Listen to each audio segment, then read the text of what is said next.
مجھ سے ایک صاحب ملے، حکیم سعید کے دوست ہیں. حکیم سعید پتہ ہے آپ کو 78 سال کی عمر میں لانگ ٹینس کھیلتے تھے، حالانکہ وہ بھی روٹی کھاتے تھے لیکن اعتدال سے. تو حکیم سعید کے دوست تھے. وہ کیسے ملے مجھ سے؟ میں پنجاب میں تھا، ایک بوڑھے آدمی، یعنی ایجڈ، بوڑھے تو نہیں کہنا چاہیے بھائی، انہوں نے بتایا کہ 90 سال عمر ہے اور فٹ فاٹ. میں نے کہا حضرت آپ 90 سال میں چل پھر رہے ہو، کھا بھی رہے ہو؟ انہوں نے مجھے بتایا، انہوں نے کہا میں حکیم سعید کا دوست ہوں. تو حکیم سعید صاحب نے کہتے ہیں مجھے کچھ ٹوٹکے بتا دیے تھے صحت مند رہنے کے، تو بس وہ ٹوٹکوں پر عمل کر رہا ہوں میں. میں نے کہا کیا ٹوٹکے؟ کہتے ہیں 2 ٹائم کا کھانا اور رات کا کھانا مغرب سے بھی پہلے. اب وہی بات ہے، آپ اتنا افورڈ نہیں کر پائیں گے، پھر ڈپریشن میں نہ چلے جائیں لیکن ان میں یہ نہیں تھا کہ پروٹین اور یہ نہیں، لو کارب ڈائٹ، کچھ بھی نہیں. جو گھر میں پک رہا ہے وہی کھا رہے ہیں. حکیم سعید صاحب بھی صبح ناشتے میں کہتے ہیں میں میٹھا بھی کھاتا تھا، میں گھر میں جو کھیر پک گئی ہے کچھ بھی پک گیا وہ کھا لیا. اور حدیث میں بھی یہی ہے، نبی صلی اللہ علیہ وسلم اور صحابہ کرام یہ صبح 11-12 بجے کا کھانا ہوتا تھا اور رات کا کھانا جلدی ہوتا تھا، بس یہ 2 ٹائم کا کھانا تھا.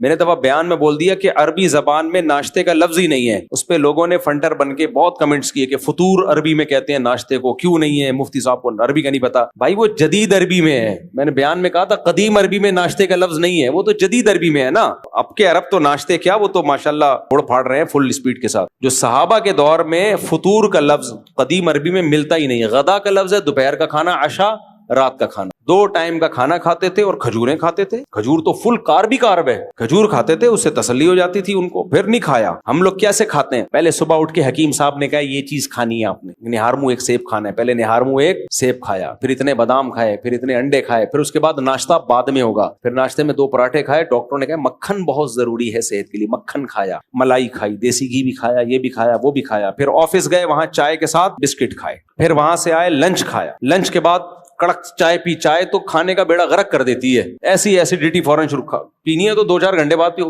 اسی وقت پھر گھر آ کے چائے پی. پھر اس کے بعد 12 بجے شادی میں گئے، بریانی، جو کوکنگ آئل والی بریانی نا، جو ڈیزل میں پکتی ہے، وہ رات کو 12:30 بجے وہ کھانا کھلا تھا. اور نان کے ساتھ قورمہ، نان، روٹی بھی نہیں، نان، وہ پھوڑ پھاڑ کے آئے اور سو گئے. یہ روٹین چل رہی ہے 40 سال سے. اور کہنے پتہ نہیں شوگر کیوں ہو گئی ہے، وزن کیوں نہیں گھٹ رہا، میں اتنا پرہیز کر رہا ہوں، میں واکنگ بھی کرتا ہوں. واکنگ کیا کر رہا ہے بھائی تو یہ تو حرام ہے بھائی. یہ تو در مختار ایک فقہ کی کتاب ہے، اس میں لکھا ہے کہ اگر جس لقمے کے بعد آپ کو پتا ہو نا کہ اب یہ مزید لقمہ میں نے کھایا، اب یہ فائدہ نہیں دے گا، یہ نقصان ہی دے گا. ان کی رائے یہ تھی کہ یہ لقمہ حرام ہے کیونکہ یہ خودکشی کے زمرے میں آئے گا. تو خدا کی قسم، صحت سے بڑی دنیاوی نعمتوں میں نا، صحت سے بڑی کوئی نعمت نہیں ہے دنیاوی نعمتوں میں.